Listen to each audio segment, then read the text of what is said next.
Hi! So I just finished recording a video for these dresses, but I thought I would give you a little bit of an update on my hair growth. So here it is. I just recently went and had them bleached on my crown area just to give me a little bit of more light blonde color.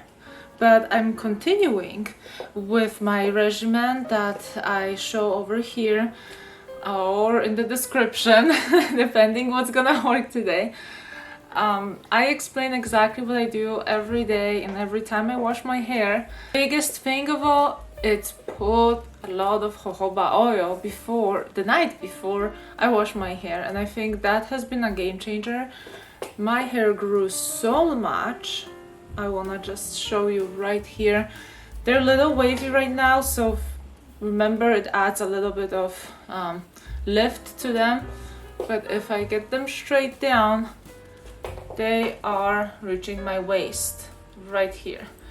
So it's a huge progress. They're also a lot healthier than from the last video, and I did not cut them.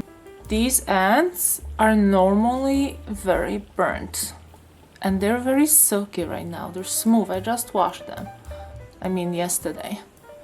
So let me show you like this. They are reaching, literally reaching, my head is straight, they're reaching my waist. And I had so much trouble growing them because I'm bleaching my hair and I want to stay blonde and I'm going to do it. So I rather find a solution how to keep them like that. And this is a game changer. And also be very delicate, just wear a braid. And for the night I also wear a braid, because that way you're not pulling on them, the wind doesn't destroy your hair. So I generally just put them down like this, maybe if I go out or do other fun stuff. And I still use blow dryer. I'm very careful. I'm using heat protectants for blowouts. So that's the update. I hope it was helpful, and if you want exact details on how I keep them like this and my routine for hair, like I said, the link is in the description, and I'll try to link it somewhere here on the screen if I can figure that out. Alright, I will see you next time.